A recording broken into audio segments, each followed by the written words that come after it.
I remember the smell first, antiseptic, plastic curtains, and something metallic that clung to the back of my throat. Hospitals have a way of making time feel unreal, like the world outside keeps moving while you're stuck watching from behind glass. I'd been there for 12 days already, 12 long days of machines humming, nurses changing shifts, and doctors speaking in careful sentences that never fully landed. My body was weak, but my mind was clear, clearer than it had been in years. That clarity came from knowing something was wrong long before anyone said it out loud. Not about my health, about my family. On the 5th day, my phone stopped buzzing. No messages, no updates, no "how you feeling?" texts. At first, I told myself they were busy. Lives get complicated. But by day 8, the silence felt deliberate. My son had power of attorney, limited, temporary, and very specific. We'd set it up after my first surgery scare years ago. Just in case, he'd said. I'd agreed, because that's what fathers do when they still believe trust works the way it used to. The doctor came in late that afternoon, clipboard tucked under his arm. He spoke about recovery timelines and discharge plans, but I barely heard him. My attention was fixed on the reflection in the window, my own face, thinner now, eyes sharper. When he left, I reached for my phone and opened my banking app. That's when I noticed it. A pending transfer. Large. Unfamiliar. My pulse didn't spike. It slowed. Panic is loud. Real danger is quiet. I called the bank. The woman on the other end hesitated when she confirmed the transaction. It was authorized, she said carefully, by your representative. I closed my eyes. And the destination? There was a pause. Then she said the address. My house. Or rather, the escrow account connected to it. They hadn't just moved money. They'd moved fast. The next call came from a number I didn't recognize. A man's voice, smooth, professional. A realtor. I want to congratulate you on a successful sale, he said, cheerful like someone who believed he was delivering good news. I didn't interrupt him. I let him talk. He explained how efficiently everything had gone, how cooperative my family had been, how rare it was to close so quickly. When he finally stopped, I asked one question. Did you review the trust addendum? Silence. Then confusion. The what? I thanked him and hung up. My hands didn't shake. They never do when the truth finally arrives. I stared at the ceiling tiles and replayed every conversation I'd had with my son over the last year. The subtle impatience.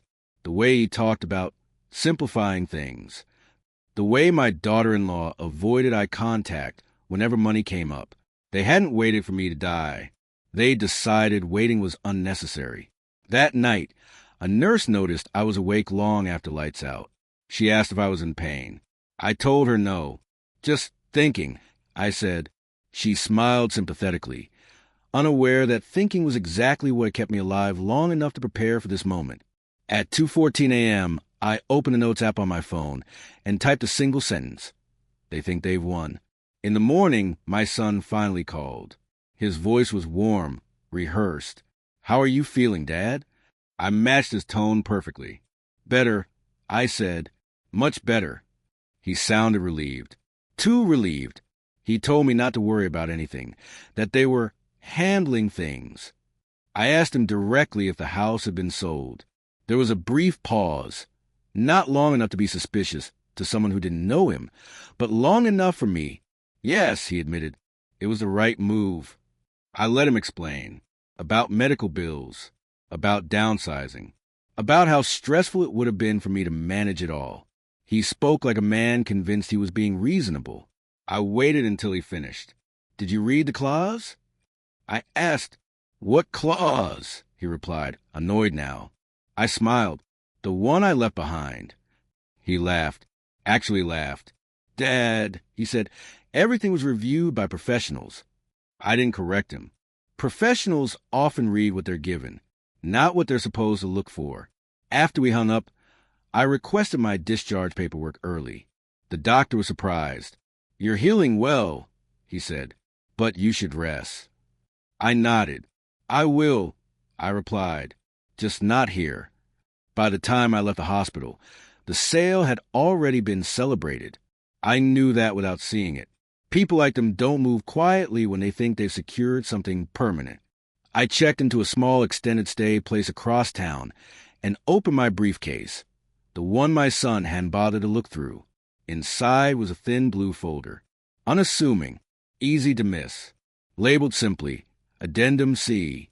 I'd added it after my second surgery scare years ago, a clause triggered by incapacity abuse, unauthorized asset liquidation, or property sale without unanimous trustee consent. The house wasn't just protected. It was booby-trapped, legally, surgically, irrevocably. Any attempt to sell it under those conditions didn't just reverse the transaction. It transferred liability. That evening, I made one call. Not to confront, not to threaten, just to notify. By midnight, processes were already reversing themselves. Quietly, automatically, because the most dangerous thing you can underestimate is an old man who planned for silence. The morning after I left the hospital, the world felt louder than it should have. Cars passed too fast. People talked too freely, and everyone seemed unaware that somewhere nearby, a family celebration friendly on the surface had already started rotting from the inside. I sat at the small desk in my rented room, sunlight spilling across paperwork spread carefully in front of me. I wasn't rushing. Rushing is what people do when they think time is against them. Time, in my case, was finally on my side. At exactly 9:02 a.m., my phone buzzed. An unfamiliar number. I answered without greeting. "Mr. Harris?" A woman asked, voice tight, professional. "This is the escrow office. We need to discuss an issue with yesterday's transaction." I leaned back in chair. "Of course," I said calmly. I was wondering how long it would take. She paused, thrown off by my tone. "There appears to be a complication." I smiled, though she couldn't see it. "No," I corrected gently. "There's a clause." Silence followed, then hurried typing, paper shuffling, a breath held too long. "Yes," she finally said. "We see it now." Within an hour, calls started stacking up. The realtor, the escrow officer, a legal assistant I'd never spoken to before. Each voice carried a slightly different version of the same fear, confusion turning into concern. They all asked the same question in different ways. Why wasn't this disclosed? I didn't answer that. Disclosure is only required when someone asked the right question, and no one had. Around noon, my daughter-in-law finally called.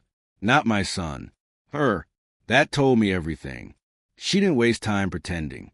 "You did this on purpose," she said, voice sharp, cracking at the edges. "You set us up." I looked out the window at a man loading groceries into his trunk. Ordinary life continuing, unaware.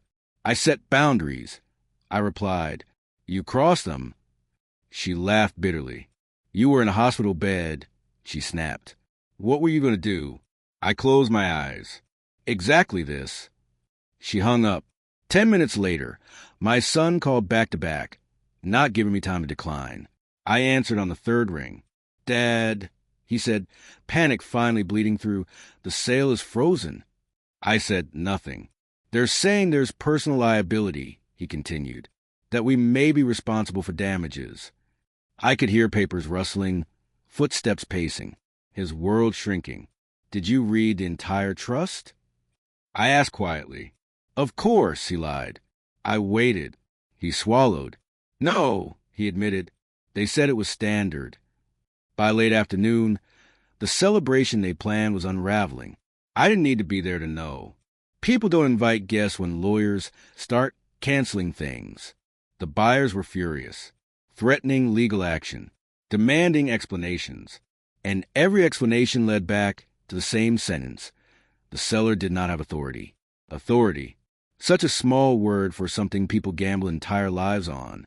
"My lawyer called around 4 p.m. They're in damage control," he said, trying to retroactively validate consent. I laughed softly. Consent doesn't work backward. He agreed. The clause is airtight, triggered automatically by misuse of medical incapacity. I exhaled slowly, then proceed. That was all that needed to be said. That evening, I received a photo message. My son, sitting at the dining table, head in his hands.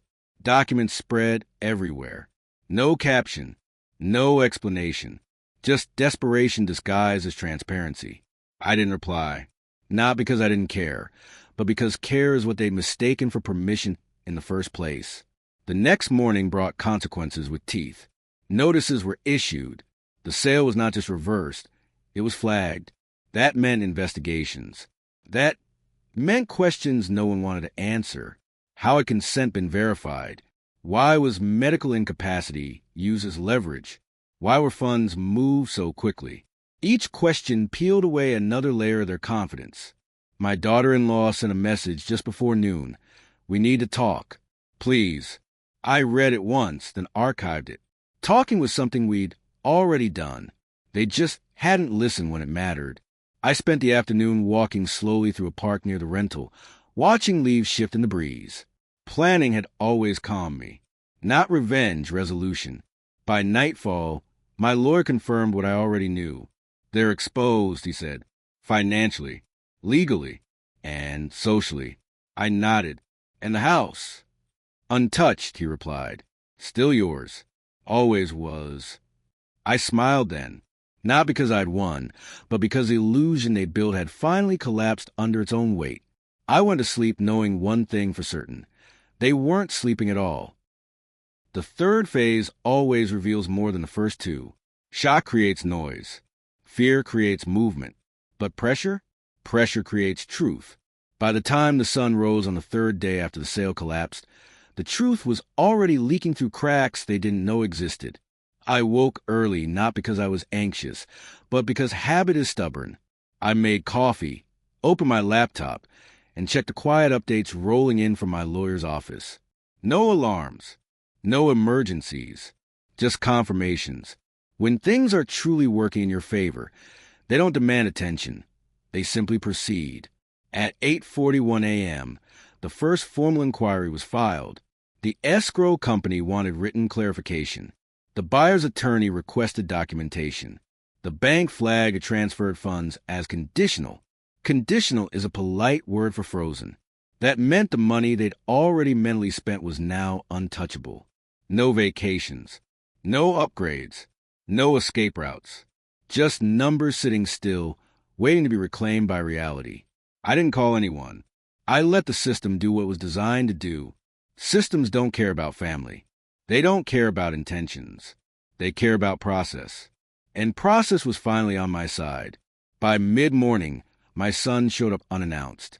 I hadn't given him the address, but desperation sharpens intuition. He stood outside the rental for a long moment before knocking, like he wasn't sure he was still allowed to enter my life. When I opened the door, he looked smaller, not physically, emotionally. He stepped inside without asking. They're threatening lawsuits, he said immediately, pacing. The buyers, the agents, everyone. I watched him calmly. Yes, I replied. That tend to happen when people sell things they don't own. He stopped pacing. You knew this would happen. I nodded. That's why the clause exists. He ran a hand through his hair. You could have told us. I leaned against the counter. You could have asked. Silence followed, the kind that forces memory to surface. He sat down heavily. We thought that you wouldn't notice until it was done. I tilted my head. I was in a hospital bed. I said evenly, you didn't think I'd notice being erased? His jaw tightened. We were under pressure, he said weakly. Bills, expectations. I laughed softly. Pressure doesn't invent behavior. I replied. It reveals it. Outside, a car passed slowly, tires crunching gravel. Life continued. Inside, my son's world was folding inward. What happens now, he asked. That question mattered, not because I owed him an answer, but because it showed he finally understood who controlled the timeline. Now, I said, you wait. He frowned. For what? I met his eyes. For the consequences to finish arriving. He left shortly after, shoulders slumped, no threats left to offer. That afternoon, my daughter-in-law made her move. Not with a call, with an email. Long, emotional. carefully written. Apologies wrapped in explanations. Regret mixed with justification. She claimed misunderstanding, stress, good intentions. I read it once, then forwarded it to my lawyer without comment. Intentions don't undo breaches. Words don't reverse clauses. By evening, the tone shifted again. No more apologies. Now came fear. The buyers were demanding damages. The escrow company wanted indemnity. And because the sale had been initiated under medical incapacity, additional scrutiny had been triggered. That's the part people never anticipate, when one unethical act shines a light on every other decision you've made. At 7:12 p.m., my lawyer called. They're being advised to settle quickly, he said, before this escalates. I smiled. Escalation already happened, I replied. They're just late to it. He agreed. There's also something else, he added. The trust allows for reassignment. I closed my eyes. I know. That night, I drove past the house for the first time since leaving the hospital. Lights were on in every room. Curtains half drawn. People moving too quickly inside. Panic doesn't like stillness. I parked across the street, engine off, and watched. I didn't feel anger. I felt confirmation. Everything I'd planned for, every uncomfortable conversation I'd avoided by choosing preparation instead, had led to this moment. My phone buzzed again. A text from my son. Can we meet tomorrow? I stared at it for a long time. Then I replied with one word. Maybe. Maybe is a powerful word. It keeps hope alive without promising mercy. Back in my room, I opened the blue folder again. Addendum C wasn't the end. It was the gate.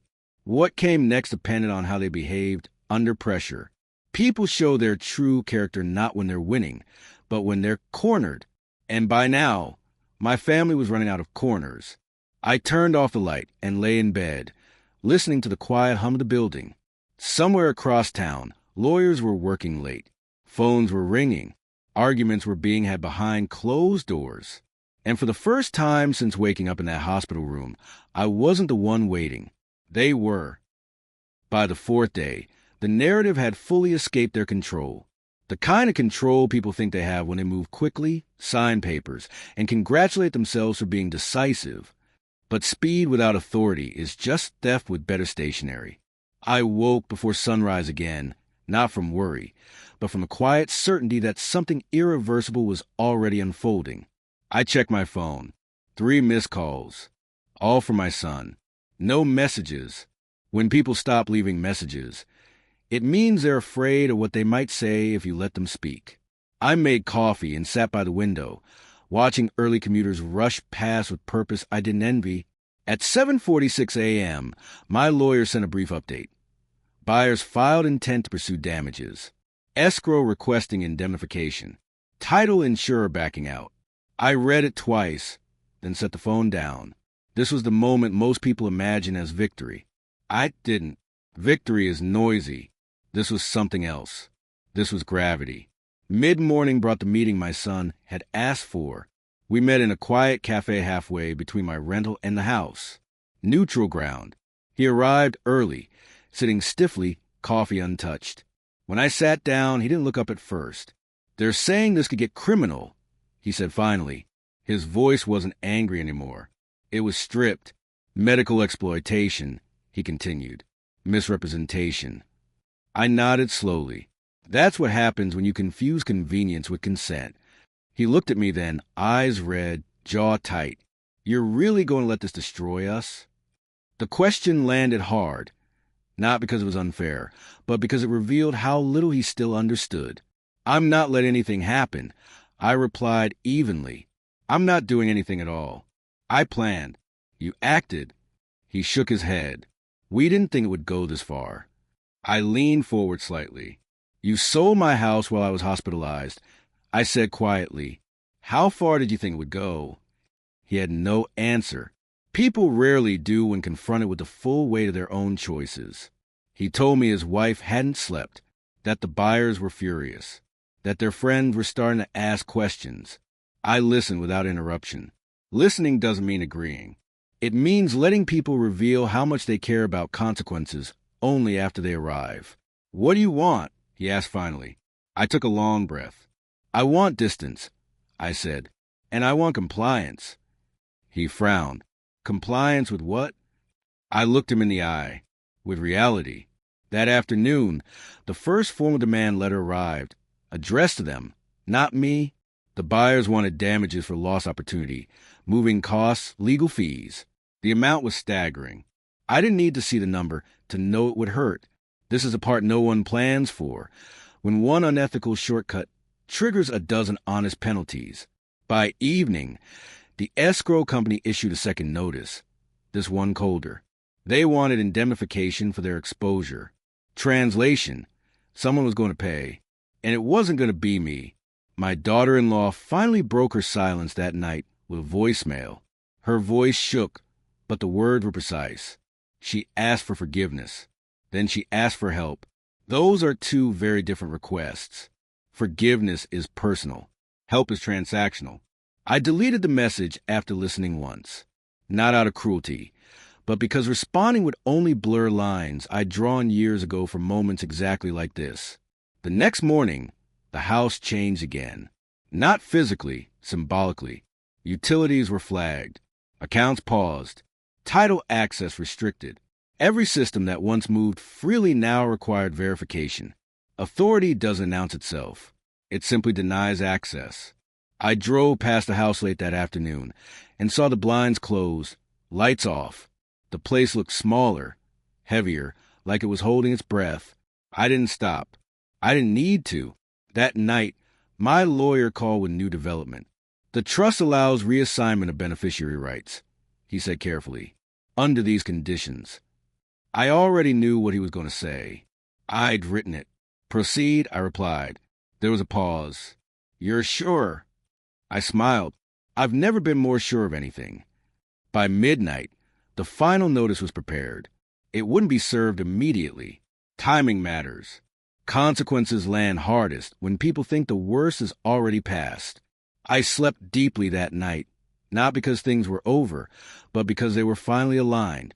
On the fifth morning, my son sent a single text. Please don't do this. No explanation. No argument. Just fear. I stared at it for a long time before placing the phone face down. He thought this was about punishment. It wasn't. It was about protection. About ensuring no one could ever mistake access for entitlement again. Outside, the day moved forward without ceremony. Inside legal offices, documents were being prepared that would redraw lines permanently. I didn't celebrate. I didn't gloat. I simply waited, because the most decisive moment was still ahead. And when it arrived, it wouldn't come with shouting or confrontation. It would arrive the way all final things do, quietly, on paper. By the fifth day, the panic had burned itself out and left something colder behind. Desperation doesn't last forever. It either hardens into denial or collapses into surrender. My family was hovering between the two, stuck in that dangerous space where people still believe they can negotiate with consequences. I woke up to silence. No missed calls. No messages. That alone told me everything. When people go quiet all at once, it means they've been advised to stop talking. Late morning, the documents were finalized. Not signed, finalized. That distinction matters. Signing is personal. Finalizing is structural. Structures don't bend for emotion. The reassignment clause was activated, exactly as written, exactly as intended. Control didn't transfer dramatically. There was no meeting, no confrontation, no raised voices. Just an internal shift that changed who held authority over every future decision connected to that property. From the outside, nothing looked different. On paper, everything was. I took a drive that afternoon, not to the house, but past the hospital where all of this had started. I parked for a moment and sat there, engine idling, watching people come and go. Some walked confidently, some slowly. Some were being pushed in wheelchairs, eyes fixed on ceilings they didn't recognize. Illness strips people down to essentials. It teaches you who you are when comfort and control disappear. Lying in that bed, listening to machines breathe for me, I'd made one promise to myself. If I walked out, no one would ever be able to erase me again. At 2:17 p.m., the notice was served. Not in person. Electronically. Clean. Efficient.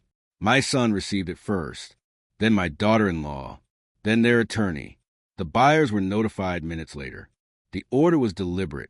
Information is power, and power is most effective when distributed unevenly. The call came less than 10 minutes after delivery. My son's voice cracked before he even finished saying my name. "What did you do?" he asked. Not accusing, not angry, just lost. I answered honestly. I secured what was already mine. He exhaled sharply. "We're finished," he whispered. I closed my eyes. "No," I said calmly. "You're accountable. There's a difference." He tried to argue, to explain, to remind me of history, of sacrifices, of family. I let him speak until he ran out of words. Then I spoke once. "Family doesn't require access," I said. "It requires respect." He went silent. People always do when they realize respect was the missing element all along. That evening, the buyers officially withdrew their offer and escalated their claim, not against me, but against the parties who had misrepresented ownership. Lawsuits don't care about intent. They care about signatures.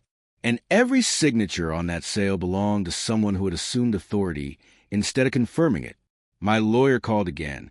"They're asking if you'd be willing to intervene," he said. I smiled faintly. Intervene how? By restoring access or mitigating damages. I shook my head, even though he couldn't see it. "That would undo the point," I replied. "The point," he said carefully, "being?" I answered without hesitation. "Boundaries." That night, I slept with the window open. Cool air filling the room. Somewhere across town, my family was likely doing the opposite. Closing windows, drawing curtains, shutting out a world that suddenly felt hostile. I didn't envy them. Consequences feel hostile when you've lived too long without them. The next morning brought the final shift. Utilities were reassigned. Insurance policies updated. Access codes revoked. Everything they'd taken for granted now required permission. Not from me personally. From the structure I'd put in place years ago, back when everyone thought I was overly cautious. Overly cautious looks a lot like prepared when things fall apart. My daughter-in-law sent one last message. Short this time. No explanations. Just one sentence. "We never thought you'd actually do it." I stared at the words for a long moment. Then I replied with my own single sentence. "I never thought you'd give me a reason." That afternoon, I returned to the house. Not to enter, but to stand across the street one final time. The place was quiet. Empty. Not abandoned. Just paused. A structure waiting for its future to be decided by someone who respected it. I felt no triumph. No satisfaction. Just a deep, steady calm. This wasn't revenge. Revenge is emotional. This was resolution. As I walked back to my car, I realized something important. The real clause they never saw wasn't buried in paperwork. It was buried in me, in my patience, in my refusal to explain myself prematurely, in my willingness to let people believe I was powerless while I quietly ensured I wasn't. The end wasn't loud. It never is. It arrived the way truth usually does, after everyone else had finished lying to themselves. The final days didn't unfold with shouting or slammed doors. They unfolded with paperwork, silence, and the slow realization that nothing could be undone. That's how real endings arrive, not as explosions, but as closures. By the time the dust settles, everyone involved already knows the outcome. They're just waiting for it to feel real. The first confirmation came from the court clerk, a short, formal message stating that the emergency injunction filed by my son's attorney had been reviewed and denied. Insufficient standing, improper authority, misrepresentation of ownership. 3 phrases that dismantle months of entitlement in less than a paragraph. When you build your confidence on assumptions, it collapses the moment facts walk in. I didn't celebrate. I made coffee. I sat at the table, the same way I used to every morning before my health failed, and my absence became an opportunity for others. I remembered how often I'd been ignored at that table, how decisions were discussed around me, not with me. Funny how the place that once made me feel invisible now felt like solid ground. Around noon, the calls resumed, but they weren't angry anymore. They were careful, controlled. My daughter-in-law spoke first this time. Her voice was steady, rehearsed. She'd practiced. People always do when they know emotion won't work. "We'd like to resolve this privately," she said. I almost laughed at the word resolve. Resolution isn't something you ask for after crossing every line. It's something you earn before you need it. "I already did," I replied. She paused. "Did what?" I leaned back in my chair. "Resolved it," I said, "just not in your favor." She tried again. Apologies surfaced, partial ones. Regret wrapped in explanations.